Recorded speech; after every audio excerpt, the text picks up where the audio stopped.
Hello viewers, সকলকে স্বাগত জানাচ্ছি আমার আজকে রান্নাঘরে। আপনাদের জন্য আমি আজকে একটি নতুন রেসিপি নিয়ে এসেছি, কাজু চিকেন। এটি মজাদার ও পুষ্টিগুণ সমৃদ্ধ একটি রেসিপি। তো চলুন দর্শক, রান্নাতে চলে যাই।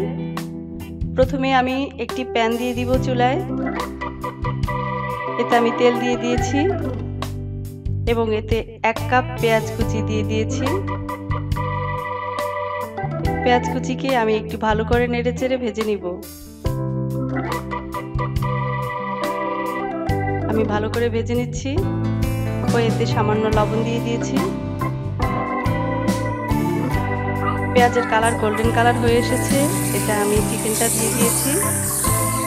চিকেনটা একটু ভালো করে ভেজে নিব।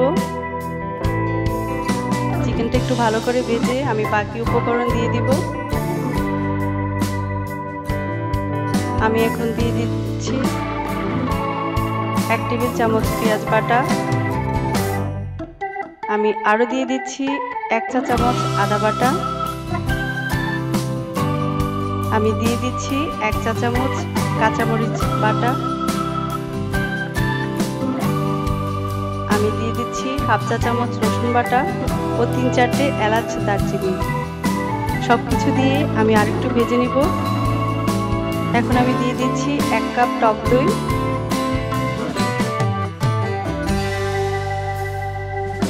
আমি আরও দিয়ে দিচ্ছি 1/2 কাপ মিল্ক পাউডার। সব কিছু দিয়ে আমি আরেকটু রান্না করে নিব, একটু ভালো করে সিদ্ধ করে নিব। আমি আবারও নেড়ে দিচ্ছি। আমি একটু ঢেকে রান্না করব।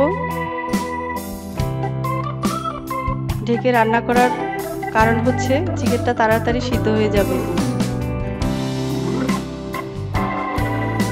মাংসটা প্রায় সিদ্ধ হয়ে এসেছে,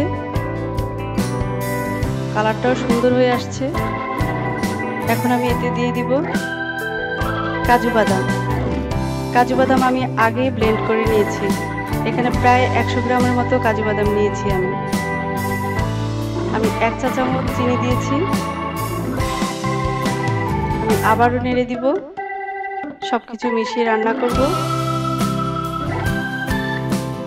এবং এতে আমি এখন দিয়ে দিব সামান্য গোলমরিচের গুঁড়া। ভালো করে নেড়ে রান্না করে নিব। ভালো করে নেড়ে দিচ্ছি। পানিটা শুকিয়ে ঘন হয়ে আসছে। এখন আমি দিয়ে দিচ্ছি 3-4টে কাঁচামরিচ। সবশেষে কাঁচামরিচ দেওয়ার মূল উদ্দেশ্য হচ্ছে একটু ভালো সেন্ট আসবে। এখন আমি আবার ঢেকে দিচ্ছি 2-3 মিনিটের জন্য। আমার 2-3 মিনিট হয়ে গিয়েছে। আমার চিকেনটাও সিদ্ধ হয়ে গিয়েছে। কালারটা অনেক সুন্দর হয়ে আসছে।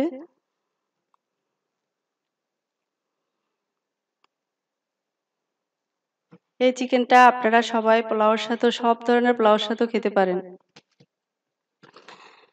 সার্ভ করার জন্য আমি ডেকোরেশন করে নিয়েছি। আমি উপরে কিছু কাজু বাদাম দিয়ে দিয়েছি।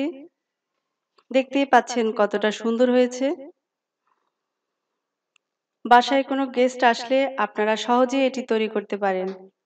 এই রেসিপিটি অনেক সহজ। আপনারা বাসায় অবশ্যই ট্রাই করবেন এবং আমাকে কমেন্টসে জানাবেন।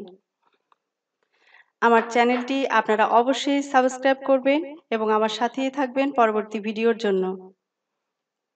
সবাইকে আবারও ধন্যবাদ জানিয়ে শেষ করছি। আল্লাহ হাফেজ। সবাই ভালো থাকবেন।